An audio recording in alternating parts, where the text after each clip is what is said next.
Assalamualaikum warahmatullahi wabarakatuh. Kita akan bahas latihan ulangan bab 4 seni budaya kelas 3. Kita akan bahas bagian B. Kita bahas yang ini. Nah, di video sebelumnya telah dibahas bagian A. Nah, sekarang kita bahas yang bagian B. Isilah dengan jawaban yang tepat.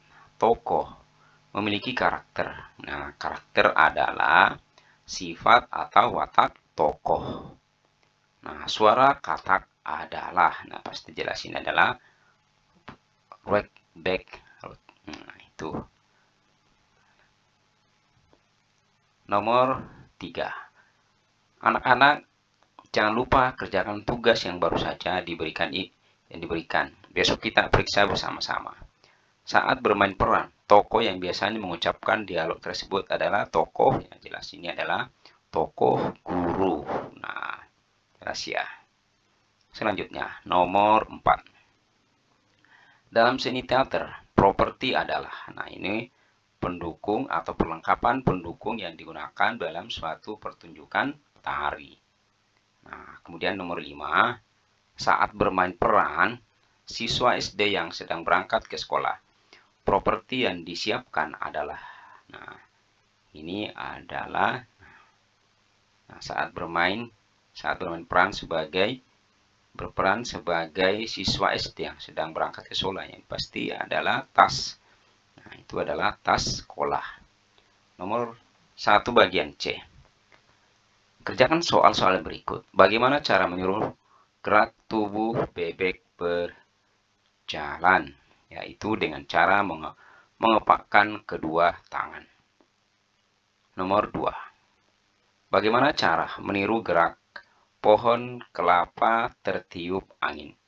Yaitu dengan cara mengangkat kedua tangan ke atas, lalu melambaikan tangan ke kiri dan ke kanan. Demikian. Selanjutnya, nomor 3. Tulislah 3 contoh peristiwa alam dan suara yang ditimbulkan akibat peristiwa tersebut. Nah, ini 3 contoh peristiwa alam dan suara yang ditimbulkan dari peristiwa tersebut. Nah, yaitu potok-potok itu suara bebek.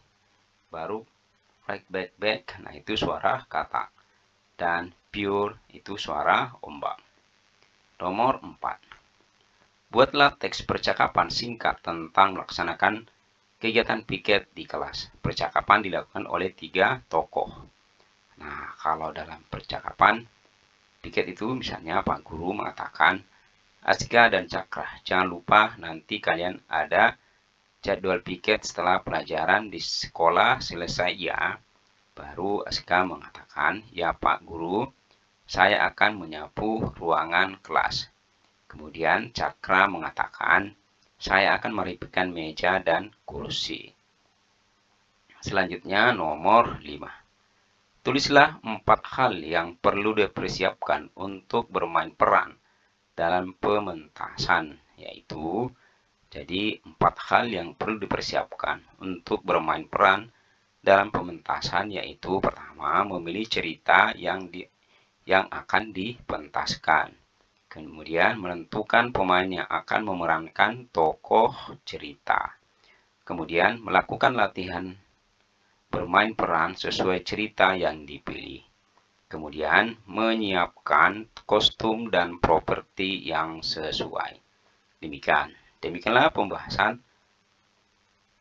latihan ulangan bab 4 bagian B dan C. Mudah-mudahan ada manfaatnya. Mohon maaf jika ada yang salah. Assalamualaikum warahmatullahi wabarakatuh.